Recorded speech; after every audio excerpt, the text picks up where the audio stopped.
I sat at the heavy oak table, the scent of dust and old paper thick in the air of the high-ceilinged courtroom.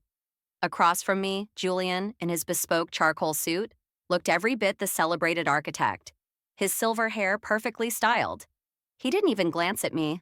His attorney, Mr. Thorne, began the assault. Your Honor, my client, Mr. Julian Hayes, has built one of the most prestigious architectural design firms in the city, Hayes Designs. Throughout their marriage, Mrs. Vance provided basic administrative support to Mr. Hayes's personal life. She holds no professional license, no advanced degree, and frankly, no demonstrable intellectual contribution to the conceptual designs that made Mr. Hayes a global name. No demonstrable intellectual contribution. I pressed my lips together. That line was the foundation of his entire defense. He wanted the world, and this court, to believe that his success was solely the product of his visionary genius, while my 7 years of labor, the true silent engine of that genius, was nothing more than secretarial work. We propose a final settlement of a $100,000 buyout and the ownership of her current vehicle, a 5-year-old sedan. This is generous, Your Honor, considering Mrs. Vance's lack of professional assets. Mr. Hayes, the true asset holder, requires all corporate equity and intellectual property to continue managing his international contracts. Intellectual property, that was the crux of the lie. I looked at Julian. He nodded slowly, a small, arrogant smirk playing on his lips. Beside me, my lawyer, Ms. Desai, a woman who specialized in complex IP disputes, smiled faintly. It was a dangerous, hungry smile. Your Honor, if I may introduce evidence that fundamentally redefines the origin and ownership of the firm's most critical assets, the Vantage modular system, the conceptual design that won Mr. Hayes the prestigious Silver Meridian Award. Judge Thompson, a formidable figure, gave a curt nod. Proceed, Ms. Desai. I rose, my legs steadier than I expected, and approached the bench. The envelope felt surprisingly light now, yet it contained the weight of my reclaimed identity. I handed it to the judge, avoiding Julian's curious, confused stare. Judge Thompson opened it and pulled out a stack of documents. Her eyes scanned the first page, then the second. Her eyebrows arched high. She quickly turned to the last page, and a low, disbelieving whistle, escaped her lips. She looked directly at Julian, a mix of astonishment and rising contempt on her face. She closed the envelope and looked at the courtroom. Mr. Hayes, the judge said, her voice dry and dangerous. This is not a simple divorce settlement. This is a patent infringement case disguised as a marital dispute. Your audacity, sir, is quite frankly a masterpiece of delusion. Julian's face went from pale to ashen. His lawyer was whispering urgently, but Julian just shook his head, utterly lost. Ms. Desai, please begin the presentation of the facts. The architect's muse. 7 years ago, Julian was a brilliant but perpetually broke architect. I, Eleanor Vance, was an equally brilliant conceptual designer and engineer, fresh out of technical school, obsessed with sustainable modular architecture. Julian had the charisma and the connections. I had the concepts and the calculus. We agreed. I would work anonymously, developing my proprietary Vantage modular system, a game-changing, cost-effective prefabricated structure, and let Julian market it under his name, using his burgeoning social capital to secure the first major contracts. It's just until we're established, Elle, he'd promised, holding my hand over a set of blueprints. Once the firm is stable, we'll rebrand and you'll be my co-founder, the genius behind the curtain. I shelved my own name, my own firm, and worked 18 hours a day. I didn't just support him. I was the design department, the engineering team, and the financial controller. I created the entire framework for the Vantage system, including the patented joint designs that made it unique. To maintain the strict separation of my intellectual property, I had to work in shadows. I developed the core algorithms and CAD files in the back room of a local community center after hours, using a completely separate, secure server hosted under the shell company, EV Design Labs. Julian was proud of his cutting-edge biometric secured office, but the irony was that the technology that built his empire was never on his network. I also took a side-cleaning job to pay for the initial patent fees and legal filing costs, hiding the trail of expenses completely from our joint accounts. The firm soared. Julian became the darling of the sustainable design world. The press called him a visionary, but every public success was a private erasure for me. My reward? A small administrative salary that barely covered my student loans. Julian convinced me we needed to reinvest all profits into firm growth and image maintenance. He insisted I spend more time learning golf and attending charity events, suggesting my administrative duties were now purely social and emotional. The real breakdown started 2 years ago after Julian won the Silver Meridian Award, all for my Vantage System designs. He was celebrated at a gala dinner, standing on stage with his new muse, a high society interior designer named Vivian Croft. "I must thank my incredible wife," Julian said from the podium, beaming into the cameras. "Eleanor is my constant emotional support. She manages our home so I can manage the world." Emotional support. I was standing right there wearing a discount dress, having just finalized the schematics for the firm's largest contract to date, and he reduced me to a glorified housekeeper. The betrayal was compounded by Vivian. She was not just a social connection, she was Julian's confidant and soon his mistress. She was always perfectly poised, always speaking in hushed, sophisticated tones about brand synergy and social currency. "Eleanor," Julian said one night, looking at my hands, perpetually stained with graphite and ink, "you really need to stop obsessing over the details. A CEO's wife should be presenting, not drafting. Vivian understands the optics of success." When I confronted him about Vivian and his lies, he was brutally dismissive. "I'm leaving, Eleanor. I've filed for divorce," he announced, packing his expensive luggage. "You think you contributed? You pushed pencils. I am the face, the brand, the vision. Without me, your drawings are worthless. Without my name, you're just a girl with a technical degree and a lot of arrogance." A week before he left, Julian handed me a general employment contract amendment, disguised as an internal asset compliance update, asking me to sign away all past, present, and future intellectual property to Hayes Designs. He did this to close the last gap in his security. I signed it without a fuss, knowing it was useless against my federally issued patent, but it made him fatally confident in his victory.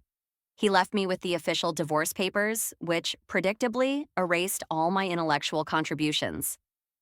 The patent. But Julian forgot one critical detail: my obsession with documentation. When I first created the Vantage system before I handed the concepts over to Julian's firm to market, I filed preliminary provisional patent applications with the U.S. Patent Office.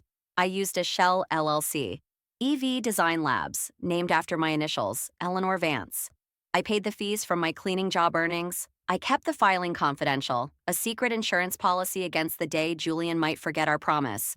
Julian, consumed by the public glow of his genius, had never bothered to check the foundational IP. He simply assumed the designs, which he commissioned me to execute, belonged to his firm. My lawyer, Ms. Desai, now laid out the evidence. "Your Honor, we present Exhibit A, the original time-stamped CAD files of the Vantage modular system, complete with metadata proving Eleanor Vance was the sole creator 7 years ago. And Exhibit B, the official non-provisional patent for the Vantage system, issued and active under the name EV Design Labs LLC." Ms. Desai paused for dramatic effect. "EV Design Labs LLC is and has always been 100% owned by Mrs. Vance. Therefore, Mr. Hayes's firm, Hayes Designs, has been operating using patented technology he claimed as his own, under a revocable, non-exclusive verbal license." Judge Thompson looked from the patent documents to a sweating Julian. "Mr. Hayes, your entire firm's valuation, your international contracts, and your entire reputation rest on the Vantage system.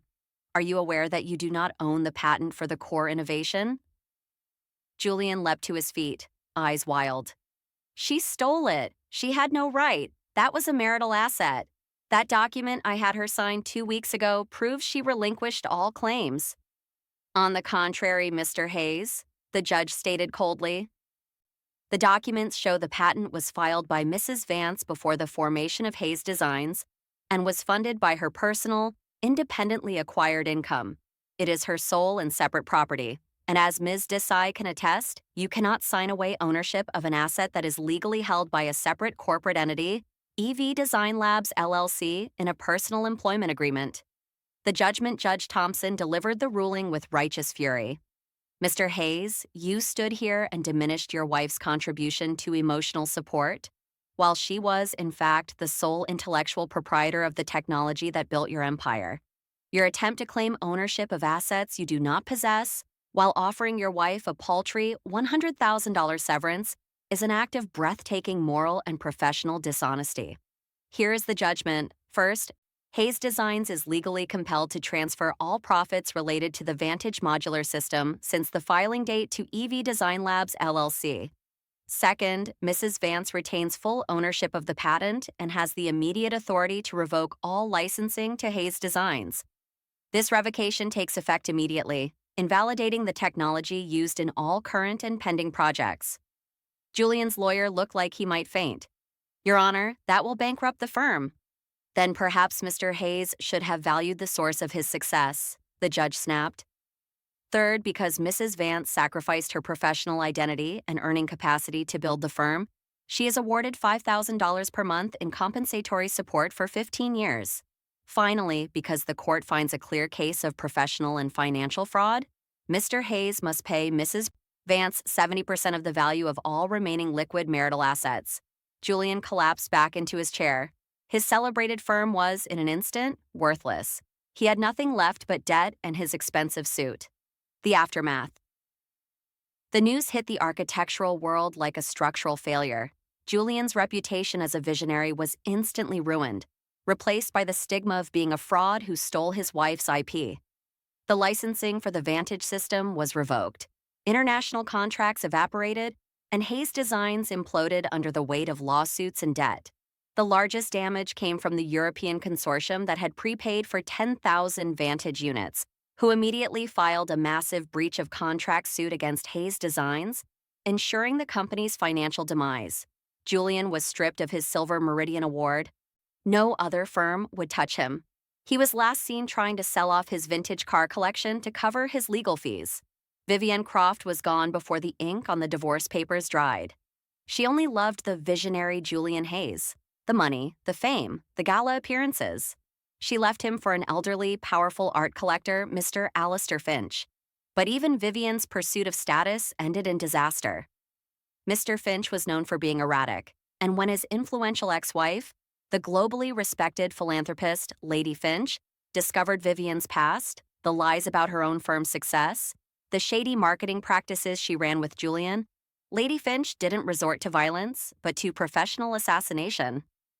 Lady Finch used her powerful network on the boards of major design councils and luxury magazines to quietly ensure that Vivienne Croft was designated a high-risk partner, citing her documented history of association with Julian's intellectual property fraud.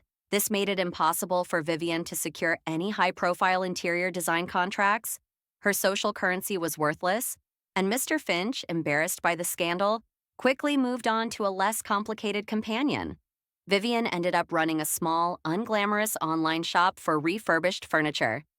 As for me, Eleanor Vance, I took the settlement money and the intellectual property.